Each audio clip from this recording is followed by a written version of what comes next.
on offense, you guys did the best of anybody stopping Jeremiah Smith, especially during the late season run when the offense is really clicking. So, do you feel that game plan is going to be similar to what you guys do in August, or with different talent, are you guys going to have a different look for Smith?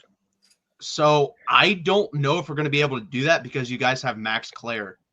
Last year you guys didn't have an elite tight. Like, he was good. I think I placed a bet over like 3 catches in that game for your tight end. The name is escaping me now, but because they could dump it down to him. Max Clare's not going to be used like that in this game. You're going to be seeing seam routes, stuff like that over the middle with him attacking the field. So I don't know if you're going to be able to bracket Jeremiah Smith like that with a weapon in the middle.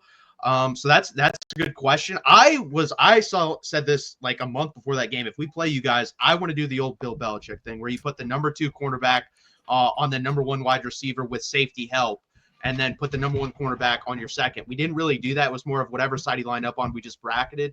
So I don't know. And we don't have Jahdae Barron this year. So that's going to be interesting because when you have the best cornerback in college football, you can get away once in a while with going one-on-one, which I think we did maybe once or twice in that game. But I don't know if I trust Malik Muhammad to do that. That's going to be iffy because last year was not a great year for him. His freshman year was really good, but last year was not great.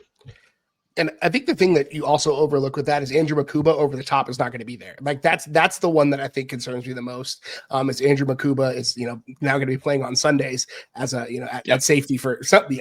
And so I think that was the big advantage for Texas is that Makuba was low key one of the better safeties in the country last year, and that was a big part of how Texas was able to kind of put a lid on that guy. Like I went into the game basically saying like let Jeremiah Smith get his and limit everybody else. Right, that was what I was hoping Texas could do to keep that game close. And so I don't, that's not really Pete Kwiatkowski's game style or game play. I think he's going to try to do something similar. He's very much like keep everything in front of you. Don't give up the big plays over the top. And so that's just his philosophy. So I don't know if he's going to shy too far away from that.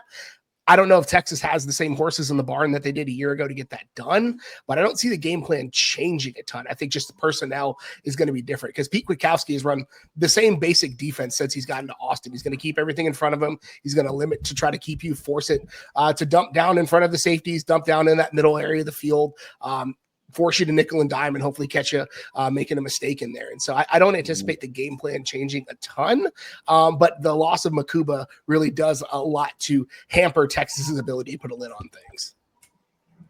Okay. No,